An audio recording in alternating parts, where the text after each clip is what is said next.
eu vou pedir para você deixar sua Bíblia aberta em Gênesis capítulo 3, tá bom?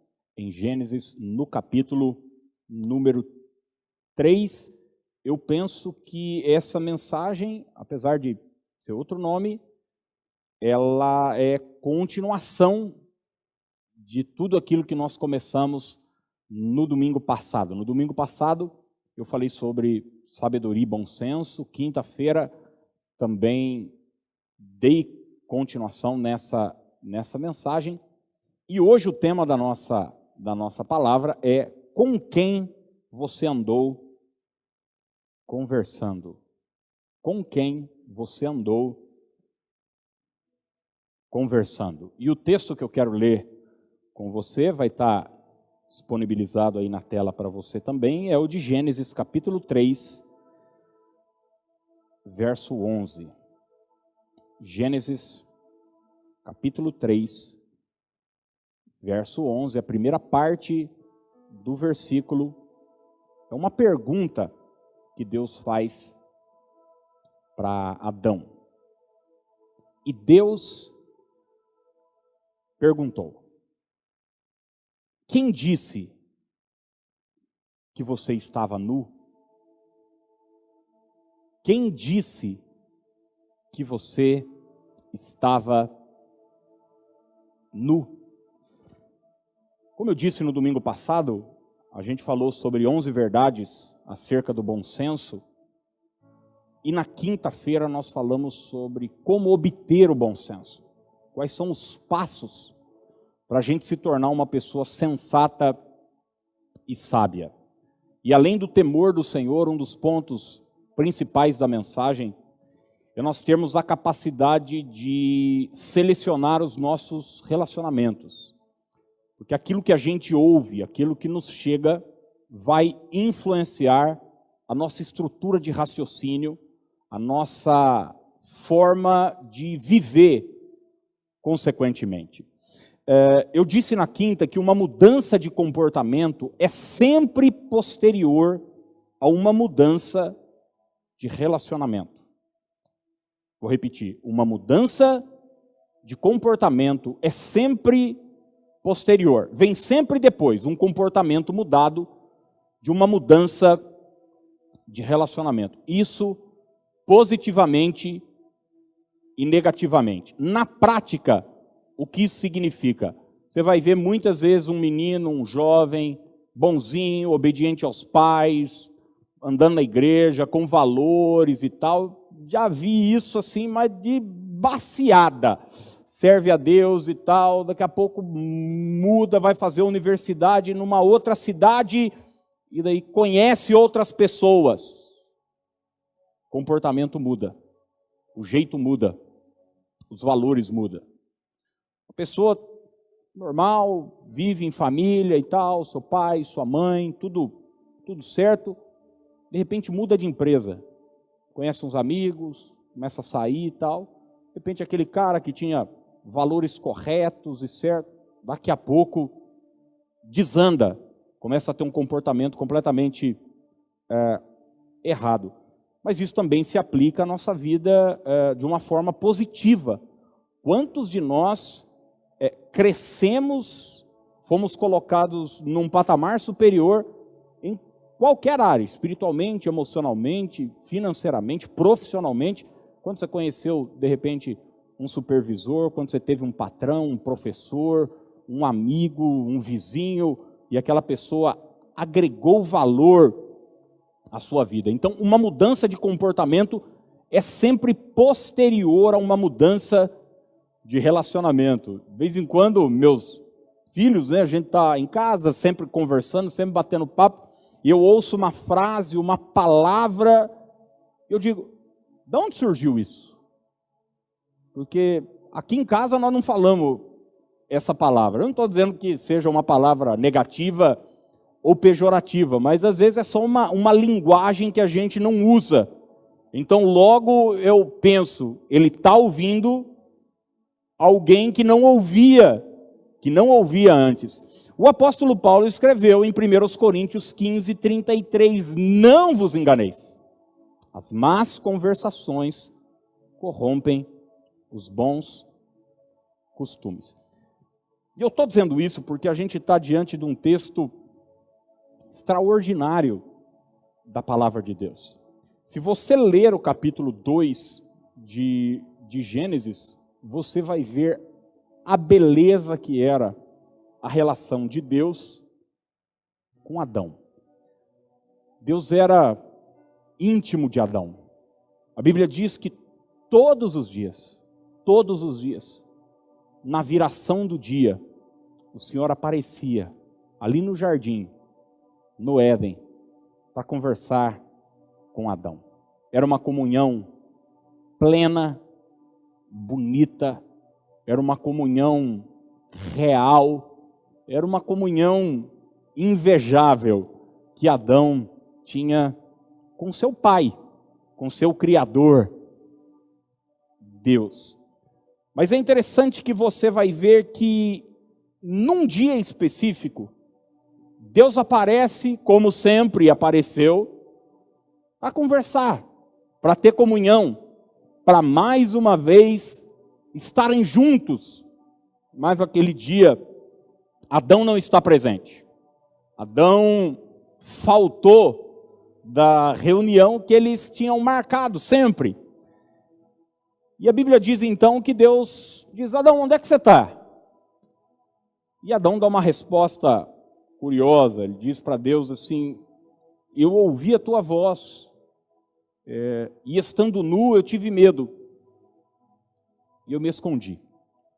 E quando Adão diz isso, uma mudança de comportamento aconteceu em Adão, porque sempre ele estava ali, todo dia ele estava ali, e agora ele mudou sua atitude, ele mudou o seu comportamento.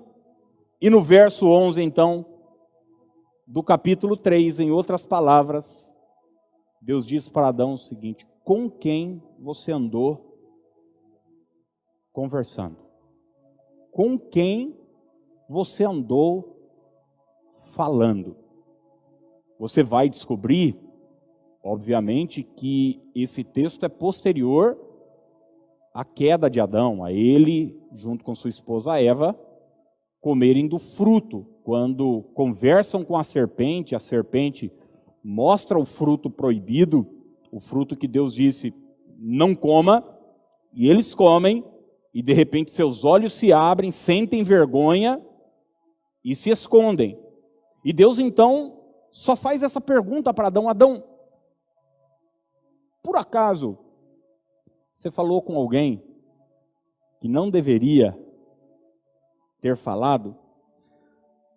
Sabe, Satanás é o enganador. Satanás é aquele tipo de pessoa que sempre distorce o que é dito. Você já deve ter conhecido alguém assim. Qualquer coisa que é falada, qualquer palavra que é falada, às vezes uma frase, a pessoa lê, mas ela distorce. Satanás é desse tipo. Quando ele fala com Eva, ele diz: por acaso Deus disse isso? Satanás age dessa forma. E existiam verdades estabelecidas na vida de Adão, no caráter de Adão, no propósito de Adão, na relação de Adão com Deus, que Satanás surge então trazendo distorção. E eu quero nessa primeira parte, agora pela manhã, falar sobre essas verdades poderosas, que você vai encontrar no capítulo 2, no capítulo anterior a esse que a gente leu, que Satanás sempre vai trabalhar contra. E antes de que você pense de que essas verdades só estavam de uma maneira assim, privilegiada, estendidas a Adão, eu quero dizer que são palavras que se estendem a você. São bênçãos que têm a ver com a sua vida também, com a sua casa e sua família. E são bênçãos tão extraordinárias e tão maravilhosas, que se a gente não tomar cuidado, o enganador vai querer distorcer essas verdades para diminuí-las dentro de nós. O diabo sempre vai trabalhar, sempre vai falar. E daí você diz, Aquiles, graças a Deus eu nunca recebi a visita do diabo. Esquece aquele bicho vermelho com o garfo na mão, o rabo, chifre na cabeça. Ele não vai aparecer assim para você. Aliás, o livro de Hebreus vai dizer que ele tem a capacidade até de se transformar num anjo de luz. Muitas vezes ele vem manso, com pensamentos, sentimentos, com palavras, através de pessoas, inclusive, que a gente gosta, que gostam da gente. Você se lembra quando Pedro falou para Jesus, Jesus disse que ia morrer e tal, e Pedro falou para Jesus, não, Senhor, não, imagina, de forma nenhuma, isso não vai acontecer. Você lembra qual foi a palavra de Jesus para Pedro? Arreda Satanás. Jesus não disse, não, Pedro, que isso, você está equivocado. Não, Jesus sabia que existia uma ação maligna por trás daquelas palavras de Pedro. Isso não significa que a partir dessa mensagem, você precisa sair pela rua, por aí afora, mandando Satanás arredar da vida dos outros. Não estou dizendo isso. Só estou dizendo que precisa haver em nós discernimento espiritual para entendermos que muitas palavras que nos chegam são palavras malignas. E eu quero já deixar claro que todas as palavras que serão contra ou que são contrárias a essas verdades estabelecidas, você pode acreditar, são palavras do inferno vinda contra você. A primeira verdade bíblica, divina, estabelecida, e que o diabo vai fazer de tudo para destruir dentro da nossa mente e do nosso coração, é essa. Você foi criado de forma extraordinária. Você pode repetir essa verdade junto comigo? Na primeira pessoa, diga, eu fui criado de forma extraordinária. Gênesis capítulo 2, verso 7, diz assim, então formou o Senhor Deus ao homem do pó da terra, e lhe soprou nas narinas o fôlego de vida, e o homem passou a ser alma vivente. Ô, gente, eu acho extraordinário porque a história da criação, ela vai nos mostrar o cuidado de Deus ao criar cada coisa. E Deus cria cada coisa pelo poder da sua palavra. Os planetas, os mares, os rios, os oceanos, os animais. Deus dá uma ordem para a terra, Deus dá uma ordem para que as águas produzam peixes, Deus dá uma ordem, tudo vai se estabelecendo, o caos vai desaparecendo e a ordem vai se estabelecendo. Mas quando Deus vai criar o homem, quando Deus vai criar o ser humano, a palavra Adão significa humano, Deus não dá uma ordem apenas, Deus forma o homem do pó da terra. Deus coloca as suas mãos no pó da terra e forma o homem e sopra sobre ele o fôlego de vida. Você foi criado de forma extraordinária. E uma das maiores mentiras do diabo na nossa vida é dizer para a gente que nós somos um erro. É que existe algo de errado com a gente. É que a gente é inadequado. Justamente porque essa verdade deveria estar cravada na nossa mente e no nosso coração. Deus está dizendo para você hoje de manhã, não existe nada de errado com você. Deus acertou quando te criou. Deus acertou quando te fez. E quantas vezes, gente, nós nos sentimos inapropriados para a vida. Você vai ver que essa foi a luta de Satanás na mente de Moisés. Você ler Êxodo capítulo 3, você vai ver o chamado de Moisés. Moisés nasceu com um propósito. Você vai ler o início do livro de Êxodo, você vai ver que quando Moisés nasce, já nasce bonito. Não tinha nada a ver com ele. Isso foi obra da criação de Deus. A criança era diferente. Deus tinha algo especial, tanto é que seus pais o escondem. Enfim, não vai dar para contar toda a história aqui. Mas o tempo vai passando, Moisés comete erros, coisas acontecem na vida dele, e lá aos 80 anos de idade, Deus se encontra com Moisés. Deus está numa sarça ardente, a voz de Deus vem, o chamando para ser libertador do seu povo. Você se lembra qual foi a resposta de Moisés para Deus? Não foi, eis-me aqui, envia-me a mim. Não foi, sim senhor, já era a hora, eu sabia que desde sempre eu tinha um chamado. Não, a resposta de Moisés foi, eu não posso ir. Tem algo de errado comigo.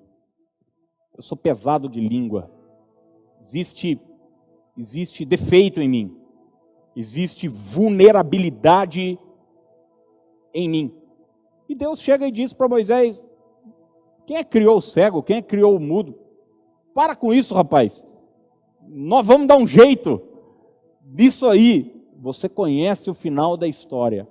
Mas Moisés resiste ao chamado por 2 capítulos. Você vai ver capítulo 3 e capítulo 4. Porque ele pensa não ser a pessoa inapropriada.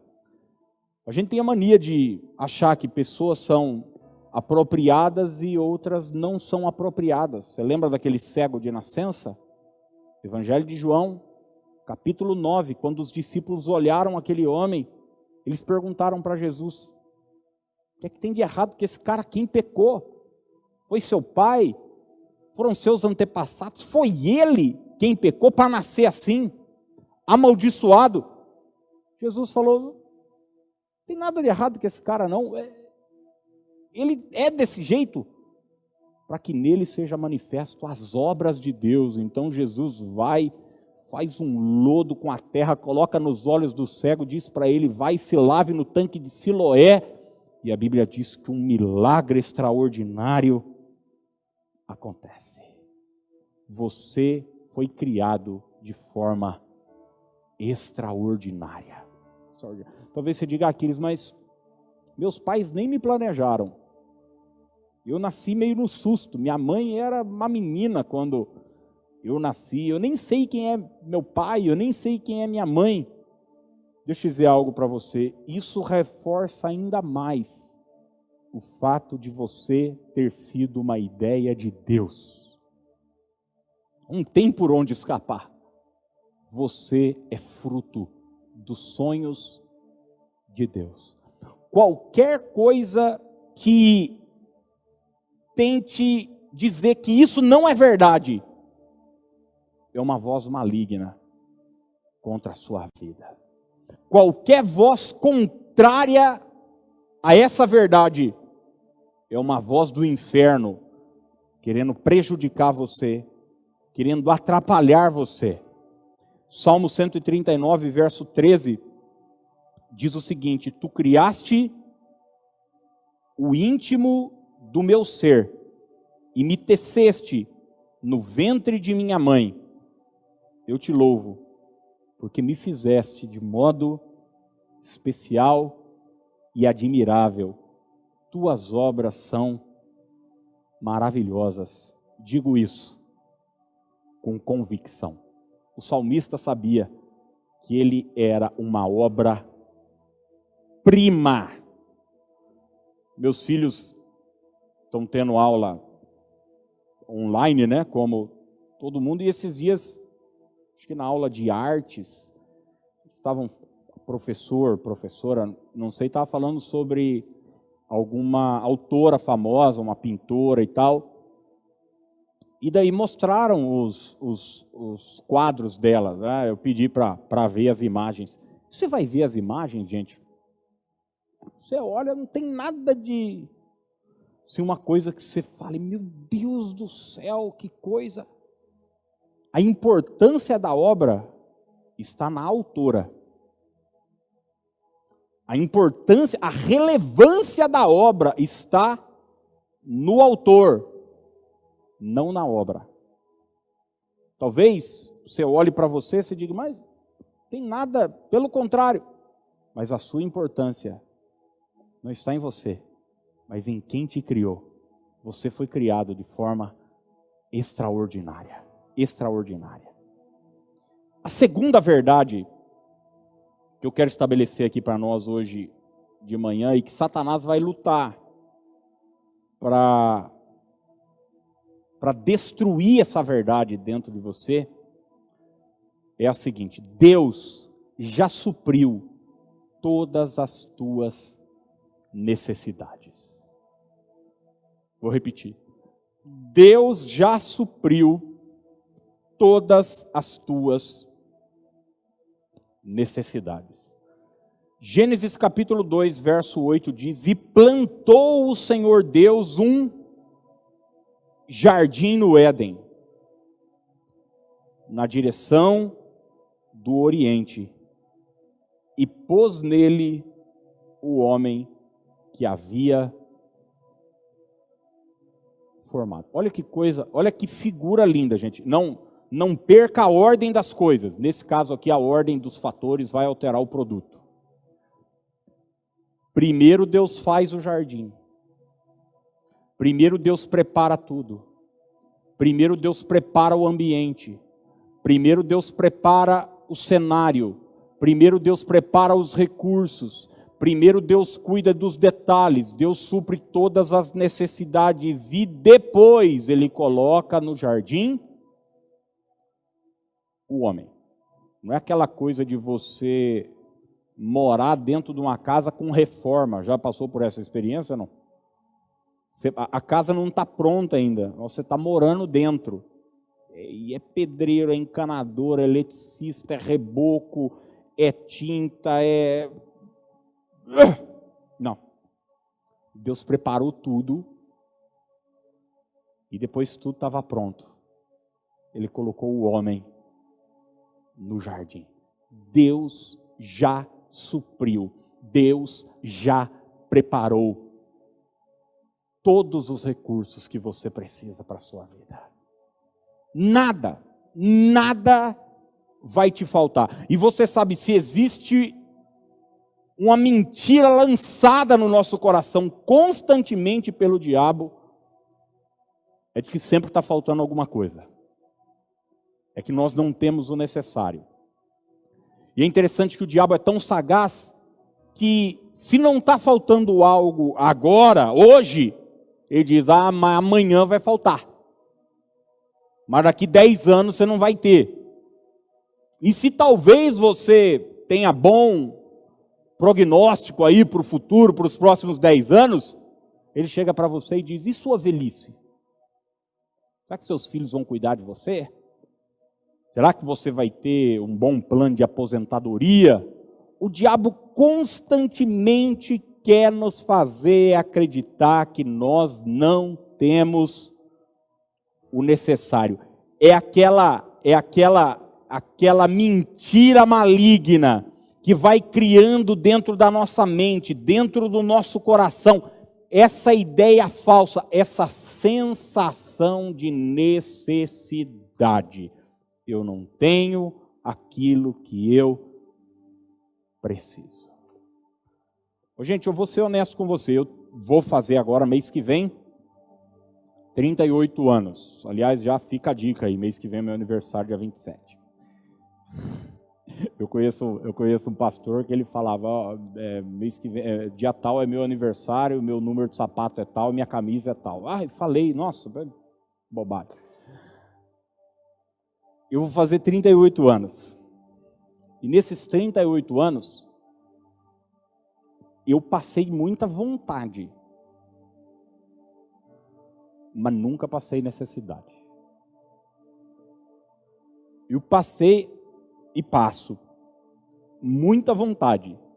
Tem muita coisa que eu queria, tem muita coisa que eu gostaria, e eu não tive. Mas eu nunca tive necessidade. Deus sempre cuidou de mim. Tanto é que eu estou aqui. Certamente você pode dizer o mesmo. Que às vezes na vida, como eu preguei esses tempos atrás sobre necessidade e desejo, enfim, são coisas completamente diferentes. Às vezes na vida a gente não tem o que quer, mas sempre a gente tem o que precisa. Nunca faltou pão na mesa, nunca faltou roupa, nunca faltou um teto. E Satanás muitas vezes vai querer mostrar para mim, mostrar para você que vai faltar alguma coisa. Você se lembra quando Jesus está no deserto, tem uma multidão o seguindo, e já faz 3 dias que eles estão seguindo Jesus. Jesus está preocupado porque eles vão embora, estão sem comer, e ele chega para os discípulos e fala, viu, nós precisamos dar comida para esse povo aí, porque os discípulos antes já chegaram e falaram para Jesus, despede a multidão, porque o povo aí daqui a pouco vão começar a desmaiar de fome. E Jesus diz para os discípulos o quê? Dai-lhes vós mesmos de comer. Dai-lhes vós mesmos de comer. E a Bíblia diz, em João 6:9, o seguinte, um dos discípulos chegou para Jesus e disse assim, aqui está um rapaz com 5 pães de cevada e 2 peixinhos. Olha só, temos uma necessidade e temos um recurso aqui. Mas olha como ele termina a sua fala para Jesus. Mas o que é isso para tanta gente? O que é isso para tanta gente? Quer dizer, não é suficiente. Tem aqui, mas o que tem não vai dar. Você conhece o final da história. Jesus diz, 5 pães? Não. Daqui. Vai dar sim. Manda o povo se assentar, pega os pães, levanta para o céu, dá graças e o milagre da multiplicação se estabelece. Mas é interessante como os discípulos já estavam preparados para dizer, mas isso não é suficiente. Tem um outro texto que eu quero compartilhar com você, se você quiser abrir, esse não vai passar aí, está em 1 Reis 17:12. Primeiro livro dos Reis, 17:12, é o texto que o profeta Elias está na casa da viúva de Sarepta. Ele foi lá com a ordem de Deus, que seria sustentado por aquela viúva, e ele chega para a mulher e pede água. Quando a mulher vai buscar água, ele diz para a mulher o seguinte, traz também um pedaço de pão. E a mulher, que prontamente já estava se dirigindo para a cozinha para buscar água para ele, volta e responde para ele. E eu quero grifar com você algumas palavras aqui que são importantes, porque são estruturas de raciocínio, são sofismas, enganos, mentiras que o diabo quer plantar dentro da nossa mente. E essa mulher que está vendo uma situação de miséria, ela estava encharcada dessas mentiras do diabo. Tanto é que o profeta vai trazer a ela uma palavra de Deus para quebrar esse espírito maligno, essa mentalidade maligna e fazer com que essa mulher viva um milagre da multiplicação. A resposta da mulher para Elias foi a seguinte, tão certo como vive o Senhor teu Deus, nada tenho cozido. Grife essa expressão. Nada tenho. Ela continua. Há somente, guarde isso, somente um punhado de farinha na panela. Olha só. E um pouco de azeite numa botija. E vês aqui, apanhei 2 cavacos e vou preparar. Olha só o que ela fala agora. Esse resto de comida para mim e para o meu filho, comê-lo-emos e morreremos. É curioso que ela já começa o texto, inclusive, colocando Deus na parada. Tão certo como vive o Senhor. E ela usa palavras como nada tenho, somente, um pouco, resto. Consequentemente, uma pessoa que olha para a sua vida assim, ela diz, eu vou morrer. Por quê? Porque o diabo plantou na mente dela, no coração dela, que o que ela tinha não era suficiente. Mas sabe o que o profeta Elias falou para ela? Não, o que você tem é suficiente sim. Vai lá, faz o bolo, faz primeiro para mim, porque não vai faltar farinha na sua panela, não vai faltar azeite na sua botija, e a Bíblia diz que ela vai e prepara segundo a palavra do homem de Deus, e ela, o homem de Deus e seu filho, comem por muitos dias. Porque diferentemente do que o diabo tinha feito aquela mulher acreditar por anos, e a fez experimentar miséria e fracasso, aquilo que ela tinha era suficiente para viver um milagre de bênção e de abundância na vida dela. Filipenses 4,19 diz, e o meu Deus, segundo a sua riqueza em glória, há de suprir em Cristo Jesus cada uma de vossas necessidades. Quando uma voz surgir, quando uma pessoa disser, quando uma emoção vir, dizendo que aquilo que você tem não é suficiente, que vai faltar para você, de pronto, entenda, essa voz veio do inferno, porque o meu Deus diz que Ele é o meu pastor e nada me faltará. Que quando eu colocar seu reino em primeiro lugar, a sua justiça, todas as coisas que eu necessito me serão acrescentadas. Agora pode escrever isso que eu estou falando para você. Você vai ser bombardeado com essas mentiras. Bombardeado. Terceira verdade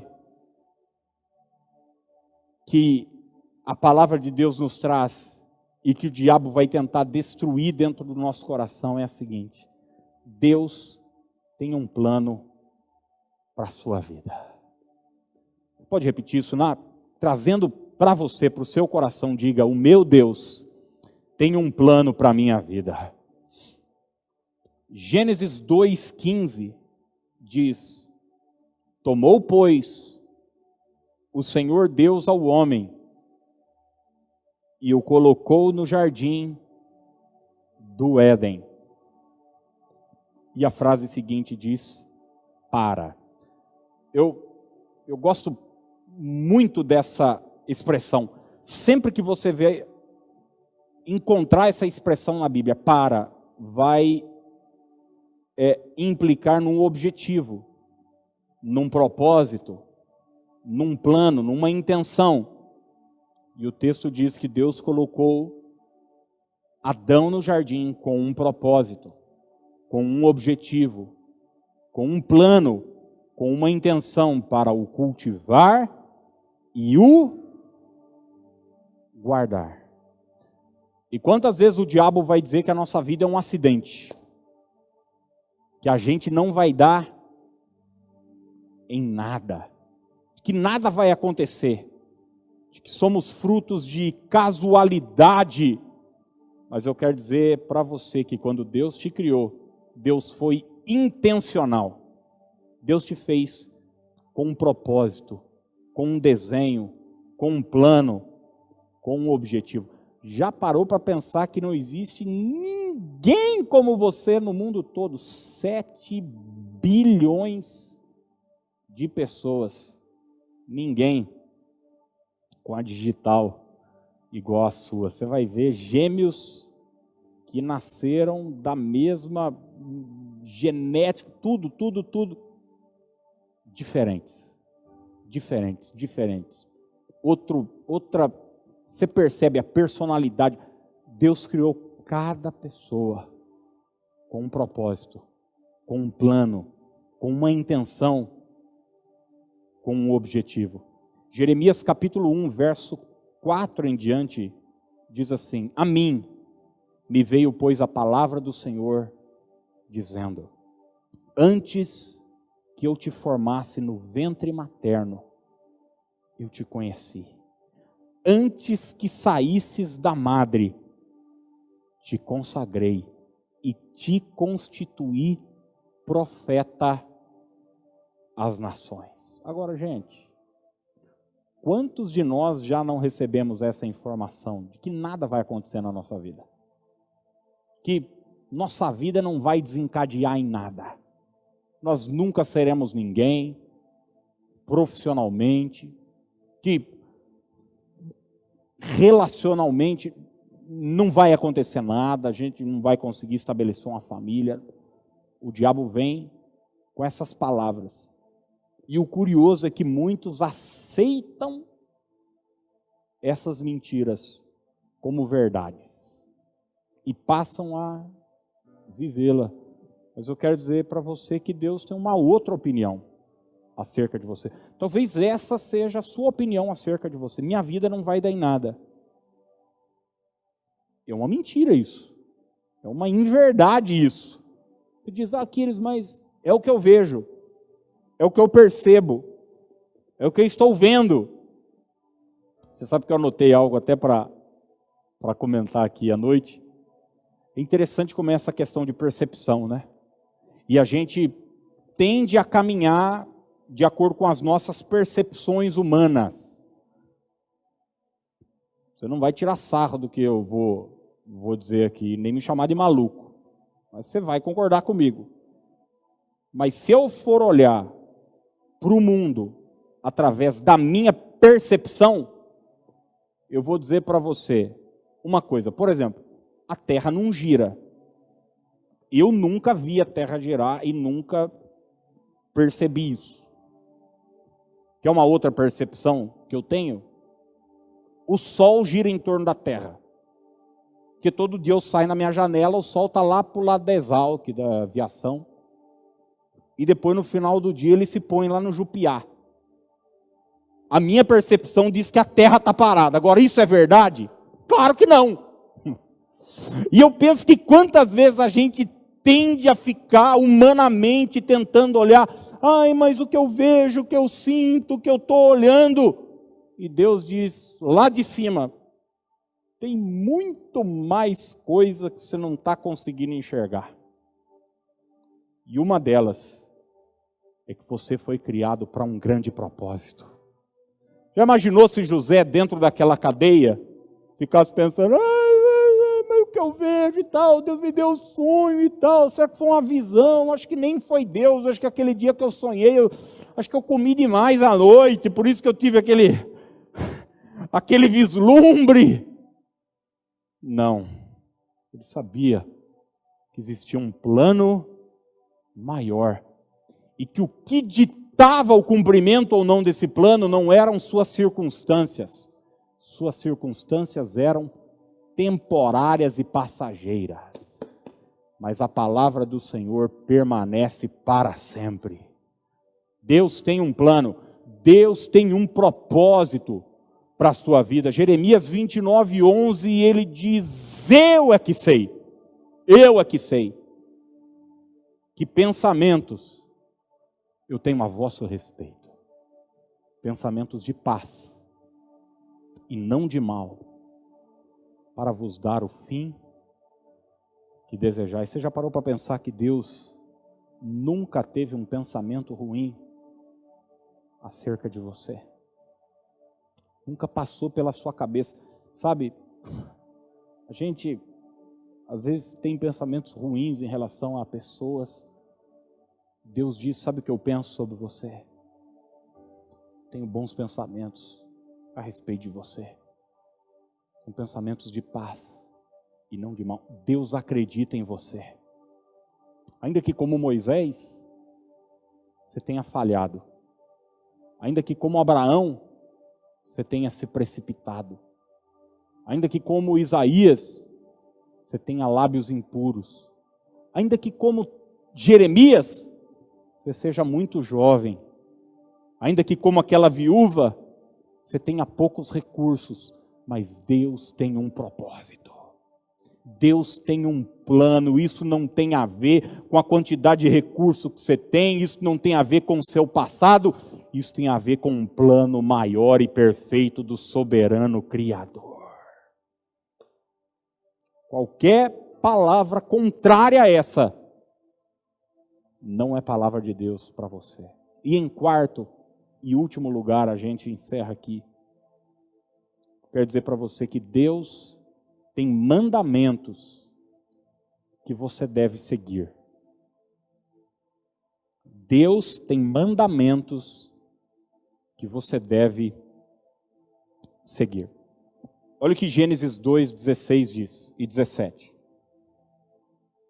E o Senhor Deus lhe deu esta ordem para esse Adão, que foi plantado no jardim, com todas as suas necessidades supridas, para esse Adão, que foi formado com um propósito, com um objetivo, para esse homem que Deus amava, que Deus cuidava, para esse homem Deus diz: de toda árvore do jardim comerás livremente, mas da árvore do conhecimento do bem e do mal não comerás, porque no dia que dela comeres, certamente morrerás. Olha que coisa extraordinária.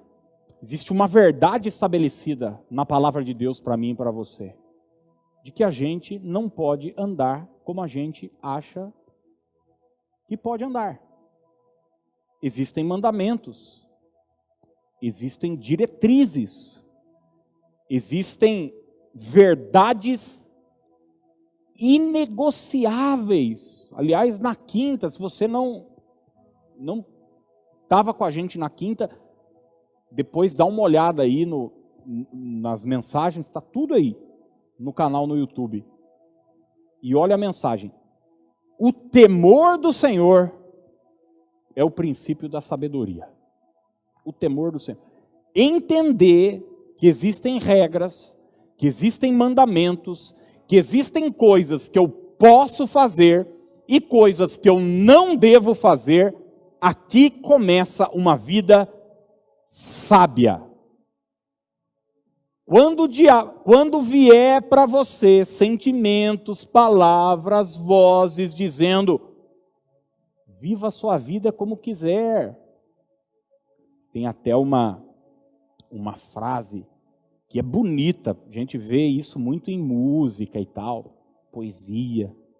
É bonito, mas é perigoso. Siga seu coração. Bonito, né? Siga seu coração. Siga seu coração. O que é que seu coração diz?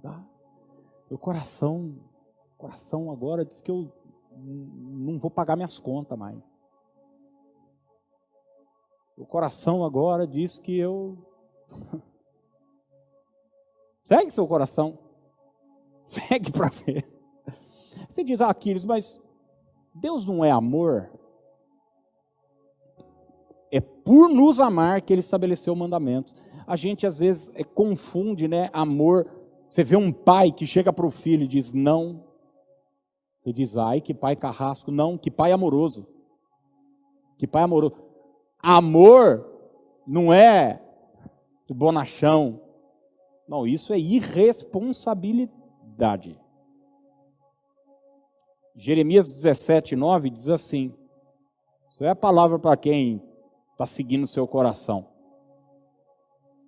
Enganoso é o coração, mais do que todas as coisas.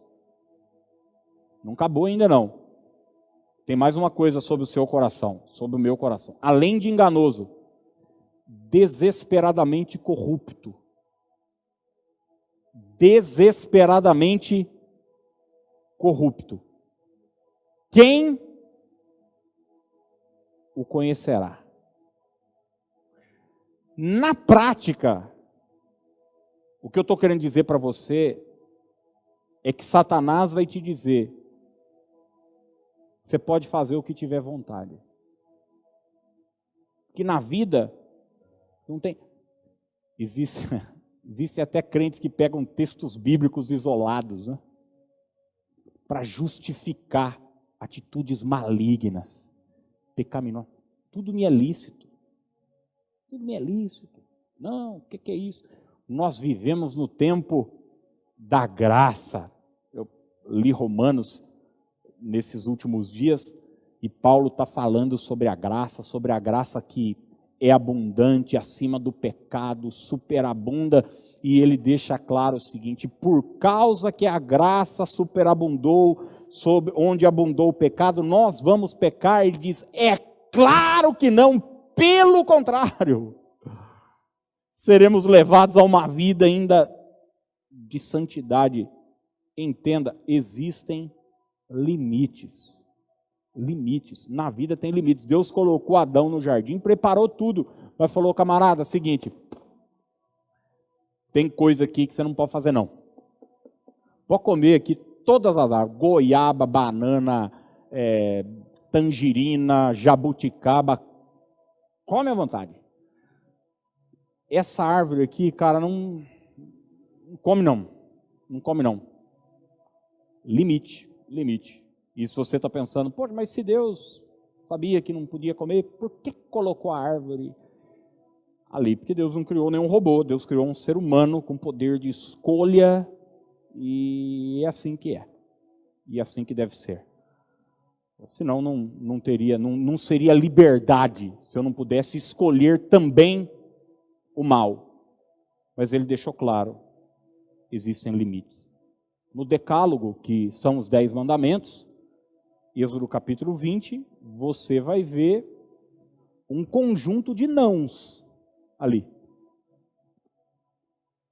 Não terás outros deuses, não farás para ti imagem de escultura, não cobiçarás, não matarás, não levantarás falso testemunho, não furtarás.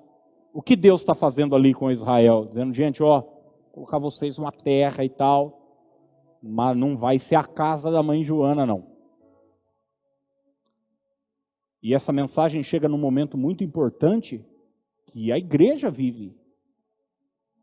Porque existe uma graça barata sendo pregada que nos traz a sensação de que tudo pode, de que a gente pode viver a vida que quiser e a gente não pode.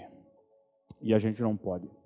Existem limites, existem regras que a gente deve observar, mandamentos que, como eu disse sempre aqui, gente, não são mandamentos como, se você assistiu o Advogado do Diabo, você deve saber o que eu estou falando. Não são mandamentos para te fustigar, no sentido de Deus coloca uma vontade no você e depois fala: ele não pode. Não é para isso. Os mandamentos existem para nos proteger. Quando Deus diz para uma pessoa: não cobice, Ele está protegendo essa pessoa, porque a cobiça vai destruir essa pessoa. Quando Deus diz: cara, não caminhe para a idolatria, Ele está protegendo a pessoa. Quando Deus diz: não trabalhe igual um maluco, guarde um dia, separe um dia para você descansar, Ele está protegendo a pessoa. E muitas vezes o diabo vai querer destruir essa verdade estabelecida dentro de nós. O pessoal da música vai chegar para a gente orar, e eu termino com o que João 8,44 nos diz.